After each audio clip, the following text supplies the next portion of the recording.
The last morning of the hiring fair at Ashcombe, the rain came down so fine it did not fall so much as hang, and the woman on the block did not once lift her eyes from the mud. They had put her at the end of the line after the ploughboys and the dairymaids and the old man with the ruined hand, because a laundress who could not speak was worth less than a laundress who could. And the steward running the fair had a tidy sense of what things were worth. Her wrists were red to the bone from lye. Her gown had been gray once, and was now the color of nothing at all. Around her neck, on a length of plain cord, hung a small brass thimble, worn smooth, which she touched twice while the steward called her particulars and did not touch again. "Dumb since the fever, they say," the steward called out, and the crowd shifted, and a farmer's wife near the front said loud enough to be heard by every soul in the square, "The dumb girl. Poor creature. She will do for the coppers, I suppose, and nothing else. The dumb girl."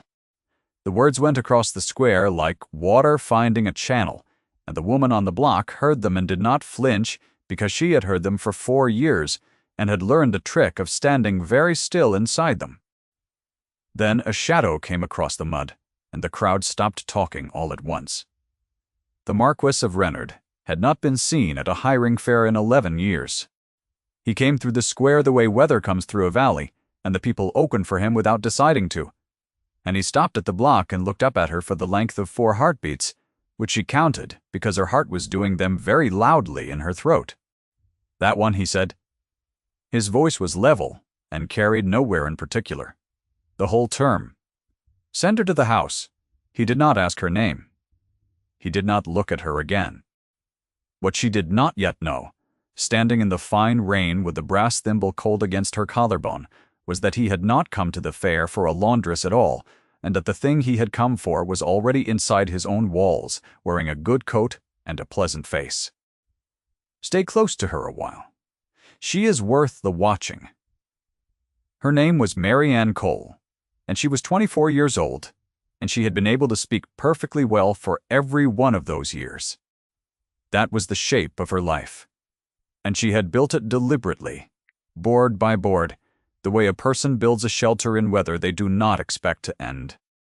4 years earlier, in a house in Dover with salt on the windows, she had heard 3 men in a back room discuss the movement of a supply column, and she had understood every word of it, because the words had been French, and her mother had been French. And Mary Ann had been raised bilingual in a schoolmaster's cottage, where the 2 languages had lain across the dinner table together like 2 cats in the same patch of sun. She had understood, and she had told the lieutenant of the coastal watch, and the lieutenant had been a fool, and within a fortnight her father was dead of a broken skull on the Dover road, and the men in the back room had come to the cottage looking for the girl who spoke French and listened. She had not been at home. She had been at the well, so she had walked. She had walked until Dover was a rumor, and somewhere on that walk she had understood the only protection available to a woman with no money and a dangerous ear, which was to be worth nothing to anybody and interesting to nobody at all. A woman who cannot speak cannot be asked questions. A woman who cannot speak is furniture. She had bitten her tongue bloody the first month to keep the habit, and after that the habit kept itself, and after that it was not a habit any longer, but simply the truth of her, and she had almost forgotten there had ever been a choice in it. Her wound was not the silence. Her wound was that the silence had worked. 4 years, and no one had looked hard enough at her to notice she was hiding. The world had accepted her disappearance so completely that she had begun to suspect there had not been much there to disappear. Renard Hall sat above the river, with its back to the weather, gray stone gone green at the north corner, 40 windows, and a laundry in the undercroft where the coppers boiled from 4 in the morning until the light went. Mrs. Two Hargeter, the housekeeper, was 60, and had a face like a closed ledger, and a habit of saying exactly what she meant. "You will not be spoken to, and you will not be spoken of, Mrs. Sendron," Pargeter said on the first morning, handing her the paddle. "That is the house. Some find it restful." Mary Ann found it restful. She was good at the work, which surprised no one, and better than good, which surprised Mrs. Pergetter within a week. She could tell muslin from cambric by the sound it made in the water. She got wine out of damask that 3 laundresses before her had given up as ruined. The undercroft had a low vaulted ceiling, and 4 coppers, and a stone floor that sweated. There were 2 other women down there, Betsy and Anne, who talked from 4 in the morning until the light went, and who had decided, within a day, that the new one was no company, and no threat, and therefore no trouble. They talk across her the way people talk across a table. She learned the household in a fortnight without asking a single question. She learned that the Marquess ate almost nothing, and that the cook took it personally.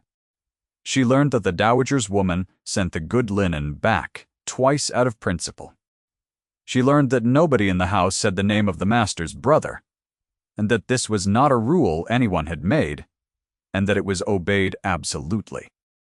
She worked with her sleeves shoved up over the lye burns and her hair tied back in a rag. She had a system.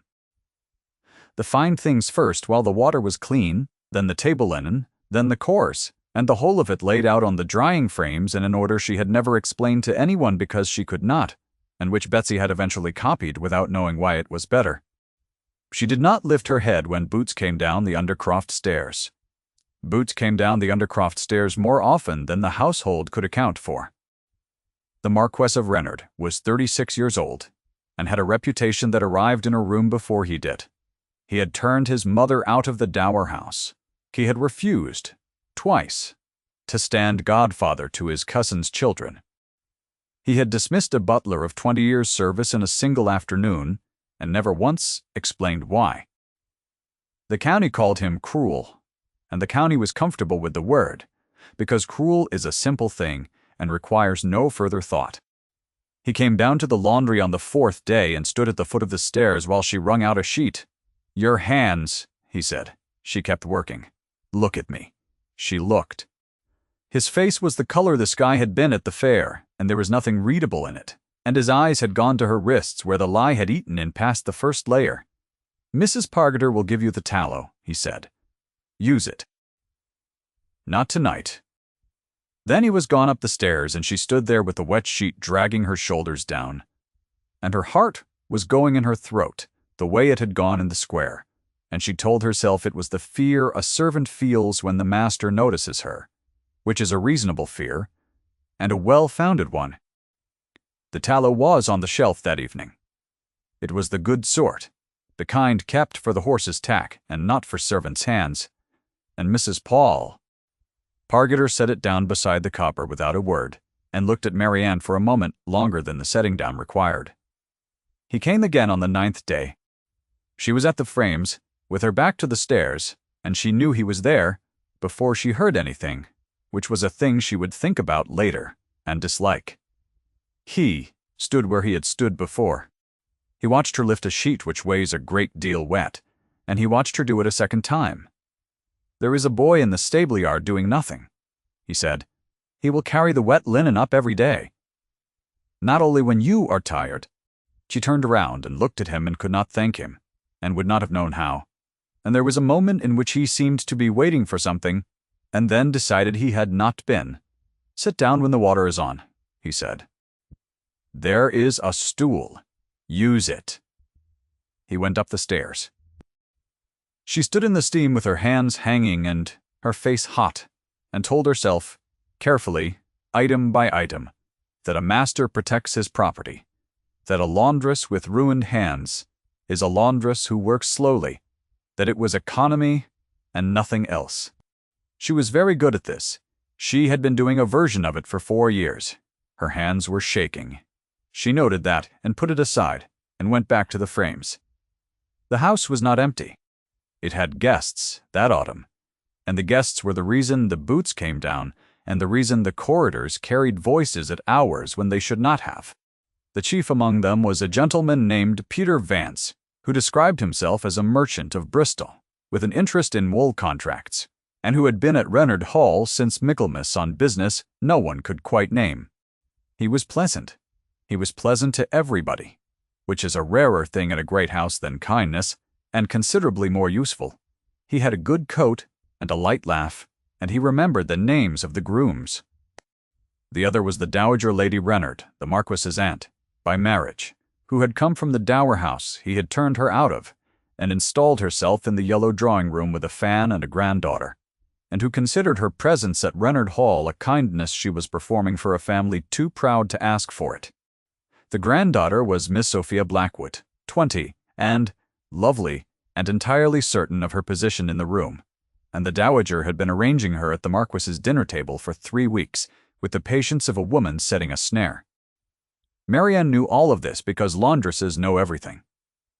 Linen is a confession.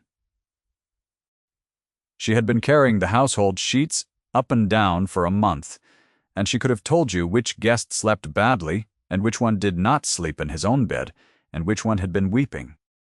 She could also have told you that the merchant's shirts were made in Rouen. She had known it the first time she handled one. In the 3rd week of October, at 5:30 in the morning, with 1 candle going. The seam finish was wrong. For Bristol. English shirt-makers ran the shoulder seam one way, and the men in Rouen ran it another, and her mother had explained the difference to her at a window in Dover when she was 9 years old, holding the cloth up to the light and saying that you could always tell where a man's linen had been, even when you could not tell where the man had. The thread was wrong. And there was a maker's flourish stitched inside the collar, 3 letters and a loop, in a hand she had seen 100 times. Marianne stood in the undercroft with the shirt in both hands and the candle guttering, and felt the old cold come up her spine 1 vertebra at a time. She turned the collar over. She looked at it for a long moment. Then she put the shirt in the water and washed it, and washed the second one, and washed the third, because saying nothing was the entire architecture of her survival, and because the last time she had opened her mouth about French voices, a man had died on the Dover road with his skull in pieces, and because there was not one soul in that house who would believe a written word from a laundress who could not speak, and because she had understood, standing there, that a man who has himself made in Rouen, and tells the county he is from Bristol, has already decided what he will do about anyone who notices. She washed his shirts for 6 weeks, she ironed them, she folded them, she put them in his press with her own hands and closed the door on them, and every single time, the thing in her chest turned over. Once, in November, he passed her in the passage and said good morning to her pleasantly, because he was pleasant to everybody, and she stood aside with the basket on her hip, and her eyes down, and her heart going like a bird in a box. And he went by without breaking stride, and she thought he does not see me at all. And then, immediately after, in the same breath, the second thought, the one that had kept her alive for 4 years and was about to stop being enough. Good. She was very careful, and she was very good, and she thought no one was watching her at all. The witnessing happened in October in the kitchen garden, and she did not know it happened. The underscullion was a boy of 11 named Tobias, and he had dropped a tureen on the flags of the passage and Mrs. D.C. Pargeter's second, a woman named Hester with a hard face and harder opinions, had him by the ear in the garden and was explaining what the tureen had cost and what he would be worked into the ground to repay it, and how a boy with no people to speak for him ought to be grateful he was not turned out in the road that hour. Marianne came around the corner with a basket of linen on her hip. She could not say a word. She had 4 years of not saying a word. She put the basket down. She walked to Hester and took the boy's ear out of the woman's hand, not gently, and put herself between them and stood there. She did not gesture. She did not plead. She simply stood in the space where the boy had been and looked at Hester and did not move, and the not moving went on long enough to become a statement, and then long enough to become an accusation, and Hester's color came up and she said something about the dumb girl forgetting her place and went inside. Then Marianne knelt in the wet gravel and picked up the pieces of the tureen with her bare hands, all of them, and put them in her apron, and took the boy's hand, and walked him to the kitchen, and set the pieces on the table, where Mrs. Clew. Pargeter would see them and know whose apron had carried them. She could not explain herself, so she had arranged the room to explain her. The Marquess of Reynard was at the library window on the 1st floor, and he had been at the library window for some minutes, and he did not move for some minutes after. That evening he sent word to the laundry that the tureen was to be spoken of no further, and that the underscullion was to be moved to the stables where the work was easier and the light was better. Marianne read the message twice and understood nothing about it, because her wound told her a great house does not notice a laundress, and so the message must be about the boy, and so it had nothing to do with her, and so she folded it and put it in her apron and went back to the coppers. The Dowager Lady Reynard's fan was held at a particular height when she was displeased, and it was held at that height a good deal that autumn, because her nephew would not be arranged. "She is not the difficulty," the Dowager said to Miss Blackwood in the yellow drawing-room, in the voice she used when she believed the door was shut. "The difficulty is that a man who has decided to be alone will find any object at all to be alone with. My dear, he bought a mute laundress at a hiring fair in the rain. He did not need a laundress. He needed a thing that could not talk back." Miss Blackwood, arranging her hands, said that she supposed a dumb girl was no rival to anyone. "The dumb girl," the Dowager agreed, and closed her fan. "Precisely. No rival, no anything." Marianne was on the other side of the door with an armful of table linen, and she stood very still, and the heat came up her face, and she went on down the passage and put the linen in the press, and did not permit herself to think about it until she was at the coppers with the steam in her eyes, where a woman may be red-faced and streaming, and nobody remarks on it. What she could not have known, and what the household could not have known, was that the Marquess had spent 9 days that month writing to men in the War Office, and receiving nothing back, and that he had begun to sleep in his study. The wound came out on a Tuesday, in the small hours, and it came out because a house is a body, and it makes noises when it hurts. Marianne was up at 3 to fire the coppers. The passage past the study was the shortest way, and there was a light under the study door, and there was a sound behind it she stopped for. The door was ajar. The Marquess sat at the desk with a glass he had not touched, and across from him, on the blotter face up, was a miniature in a gilt frame, and he was looking at it the way a man looks at a road. He cannot go back down. "Bring the coffee at 5, he said without turning. She did not move. He had not known it was her. He had known someone was there. "You may as well come in," he said. "You will not repeat it." She came in. That was a thing she would think about for a long time afterward, the ease of it, the way he had said it as a fact, and not a cruelty, and the way she had walked through the door on the strength of it. The study was cold. The fire had gone down to a red seam, and he had not rung for anyone, and there were papers across the desk in 3 stacks, and a 4th stack on the floor, by his chair, where he had put them without looking. She saw, because she saw linen and paper and everything else that passed through her hands, that the letters in the tallest stack were all in his own hand and all unsent, or sent and returned, and that the seals on some of them had been broken and pressed shut again. The miniature was of a young man of perhaps 20.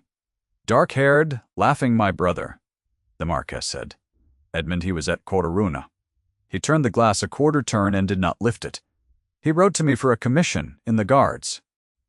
I secured him one. I was proud of the securing of it. I spent £400 in a favour I had been saving 11 years, and I was proud."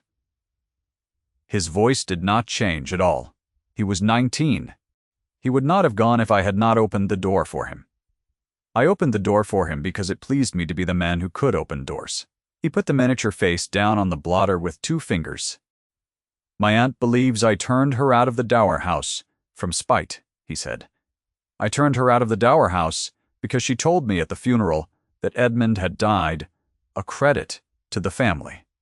A credit to the family."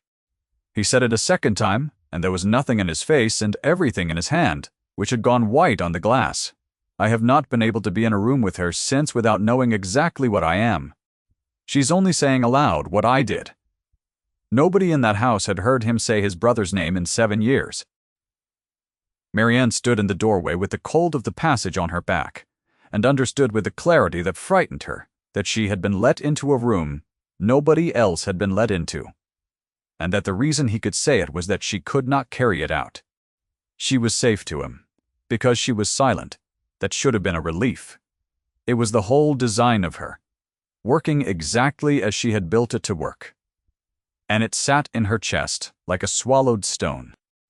He looked up then, and something in his face changed by a very small amount, the way stone changes when the light moves on it, rather than the stone. "You are cold," he said. "Come to the fire." She did not move. He looked at the seam of red in the grate, and seemed to notice for the first time that it was not a fire at all. And he almost said something else, and did not. She crossed the room instead, and knelt at the grate, and built it up. She did it properly, the way she did everything, kindling first and then the small coal. And it caught, and the light came up into the room and onto both of them. She stayed there on her knees, a moment longer than the work needed. He had come to stand behind her. She knew exactly where he was, without turning, to the inch, which was a thing her body had begun doing, without consulting her at some point in the last month. "Marianne," he said. Her whole name was on the fair's book. It was the only place in the house her whole name existed. That is what they wrote down. She turned her head. He was close enough that she could see the exhaustion under the stillness, the 10 days of not sleeping, the hand that came halfway up toward the rag that tied her hair back and stopped, 6 inches short, and stayed there for a full breath, and then closed and went down to his side. Neither of them moved. She wanted him to finish it. That was the plain shape of the thing, and she had no words for it, and would not have used them if she had, and it sat in her body and told her the truth about herself in a way 4 years of silence had not managed. She wanted the hand to arrive. She was a laundress with lye to her wrists standing in a Marquess's study at 3 in the morning, and she wanted it, and the wanting was the first thing she had permitted herself since Dover. "Go and light your fires," he said low, "before Pargeter finds you here." She went. She fired the coppers and put her hands in the water too hot, and did not notice for a long time. The thing about a house in autumn is that it fills. The Marquess's dinner on the 11th of November was for 30. The long table ran the length of the dining room under 3 chandeliers, and the plate came up out of the strong room, and the candles were doubled in the pier glasses, so that the room appeared to hold 60 people and 120 flames. There were hothouse grapes. There was an orchestra of 5 in the gallery, and the terrace doors were shut against the cold, with the frost already on the glass beyond them. Marianne had washed and pressed the tablecloth. It was 12 yards of Irish damask, and it had taken her a day and a half. And it lay down that table without one crease in it, and not a soul in the room would look at it. And she had known that when she pressed it, and had pressed it perfectly anyway. The Dowager Lady Reynard sat at the Marquess's right hand where she had put herself. Miss Blackwood sat at his left, where the Dowager had put her. In the passage at 6 o'clock before any of it began, Mrs. Persett. Pargeter had come by with the candle-box and stopped, and Hester had been there with the spare glasses, and Hester had said to Mrs.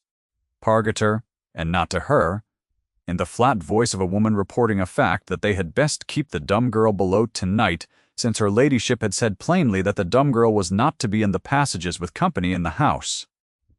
Mrs. Pargeter had said, "Her ladyship does not run this house." She had said it, and gone on, and Marianne had stood there in the passage holding the napkins, and understood that she had at some point, without noticing, acquired one person in the world who would say a thing like that aloud. Marianne was not to be in the dining room. Laundresses are not in dining rooms. She was in the passage behind the screen with a stack of table napkins because a footman had knocked a decanter, and the passage was where the spares were kept, and she was there for perhaps 90 seconds, and in those 90 seconds she heard a voice she had heard for 6 weeks say something she had not heard it say. Vance had stepped out of the dining room into the small anteroom off the passage, and there was another man with him. A man Marianne could not see, and Peter Vance was speaking French. He was speaking it beautifully. He was speaking it the way her mother had spoken it, fast and low and unbothered, and he was saying that the shipment out of Falmouth would be moved on the 22nd, and that the man in the War Office would confirm it, and that Reynard suspected the wrong household entirely, and had written 9 letters to men who did not answer, and that in a fortnight it would not matter what Reynard suspected. Marianne stood behind the screen, with 30 napkins in her arms, 4 years of architecture, her father's skull on the Dover Road, a brass thimble on a cord against her collarbone. Her whole life stood on the single load-bearing fact that she did not speak, and every instinct she had was screaming at her to walk to the undercroft and put the napkins away, and be furniture, and be furniture, and be furniture, because furniture lives. She thought about a boy named Tobias in the wet gravel. She thought about a man saying his brother's name at 3 a.m. to a woman he believed could not repeat it. She walked into the anteroom. Vance turned. The other man was Mr. Ponchery, Holloway, the Marquess's own secretary, and his face, when he saw her, was the face of a man who has done arithmetic and does not like the sum. "Ah," said Vance, easy as anything in English. "The dumb girl, you gave me a start." And the laundress from the hiring fair, who had not spoken in 4 years, said, in French, in a voice rusted almost past using, that the Falmouth shipment sailed on the 22nd, and that she had understood every word. The silence lasted perhaps 2 seconds. Then Vance's pleasant face did something that was not pleasant at all, and Holloway moved for the passage door, and Marianne dropped the napkins and got into the dining room ahead of him by 3 steps, and came through the door at the foot of the long table into the light of 80 candles, with her sleeves rolled to the elbow, and her hands, red to the wrist, and 30 people in silk turning to look at her. The orchestra in the gallery went on for 4 bars and stopped. The Dowager Lady Reynard rose halfway out of her chair. "Get that out of here," she said. Marianne looked down the length of the table, past the plate and the candles and the 30 faces, at the man at the head of it, and her voice would not come. 4 years is a long time. It had come in the anteroom on the strength of pure fright, and now in the light, with the whole room's verdict on her. The old architecture closed over her throat like water over a stone. She opened her mouth. Nothing. "She is drunk," someone said. "She is the laundress," said Miss Blackwood, wondering. "The dumb girl," said the dowager, and she said it to the room. The room heard it, and the room agreed, and the fan came up to precisely the height it went to when order was being restored. The dumb girl from the fair. "My nephew's charity. Wilson, take her out." The footman took her arm. The Marquess had not moved. He was looking at her hands, which were shaking, and at her face, and she saw him see the thing she could not say, and she thought with a calm that surprised her, but this was the end of it, and that she had spent her one voice in an anteroom where nobody who mattered had heard it. And that Vance was already walking back into the dining room with his pleasant face on, and that the 22nd was 11 days away. She put her hand up. She caught the brass thimble on its cord. She held it out toward him. It meant nothing. It was a thimble. It was the only thing she owned that had come from the cottage in Dover. And it was in her hand because her hand had gone to it the way it always went to it, and it was in that moment simply the gesture of a woman with nothing left to offer. The Marquess of Reynard stood up. He came down the length of the table. Not fast. 30 people watched him do it, and not one of them made a sound. And the candles went on burning, and Wilson let go of her arm without being told. He stopped in front of her. "Say it again," he said. She could not. He waited. He did not fill the silence. He stood there in front of the whole room and gave her the time, which is the most expensive thing a man in that position had to give. And the room began to shift, and the dowager said his name once, sharply, and he did not turn his head. "Marianne," he said. It was the first time. Nobody in that house had ever called her that. It went into her like the first breath after cold water, and her throat opened, and she said, in English, in a voice like a hinge, "He is French." Vance is French. Falmouth, the 22nd, Holloway told him. The dowager's fan came down onto the table. Vance was already moving, and the Marquess said, without raising his voice at all, "Doors." The footmen were on them before Vance reached the terrace. It was not a struggle. It was 2 large young men and a gentleman in a good coat, and it was over in the time it takes to say so. And Holloway simply sat down on a chair against the wall and put his face in his hands. The Marquess turned to the table. "Colonel Firth," he said to a gray man at the middle of it, "you will want to write this down." The colonel was already standing. He had been at the dinner for the wool contracts. He had, as it happened, been one of the 9 men who had not answered a letter. The Marquess turned back to her, and the room turned with him, and the Dowager Lady Reynard rose all the way to her feet. "Nephew," she said, "whatever this creature has said, whatever she has taken it into her head to, Marianne Cole," the Marquess said, "will be my wife. 6 words. He said them the way he had said doors. The room did not gasp. It did something quieter and more total, which was to rearrange itself. 30 people who had spent an autumn understanding one set of facts understood a different set all at once, and the sound of it was the sound of silk moving. The Dowager Lady Reynard stood with her hand on the table. "You cannot," she said. "You cannot. She is." And the word she had used for 4 weeks was in her mouth and would not go out of it, because the woman it named had just spoken in front of 30 witnesses, and because the fact of the speaking had unmade the word entirely, and the Dowager was, whatever else she was, not a stupid woman. Her hand found the back of the chair. She sat down. Miss Sophia Blackwood looked at the laundress with her sleeves rolled up in her red hands, and looked at the Marquess, and understood in a single unpleasant instant that she had been in the wrong room the entire time, and that no one in it had ever been considering her. She reached over and put her hand on her grandmother's arm, which was the first genuine thing she had done in 3 weeks. Colonel Firth cleared his throat and asked, in a voice pitched for business, whether the young woman was certain of the date. "Ah, the 22nd. Marianne said it was the second sentence she had spoken aloud in 4 years. It went the length of the table without any trouble at all. They took Vance out through the terrace doors. Holloway went with them and never came back. The shipment out of Falmouth did not sail on the 22nd. And 11 men were taken in Bristol before Christmas, and none of that happened in the dining room at Reynard Hall, and none of it needed to. The Dowager stayed a fortnight more. That was her own choosing. She came to the yellow drawing-room on the last morning and found Marianne there in a plain gown and stood in the doorway for a moment with her fan closed in her hand. "I said a thing in this room," the Dowager said, "which I believe to be true." "I know," Marianne said. "You were meant to. I built it." The old woman looked at her a while. "That is worse," she said. And then, unexpectedly, something in her face gave way about 1/4 of an inch. "He said his brother's name at that table.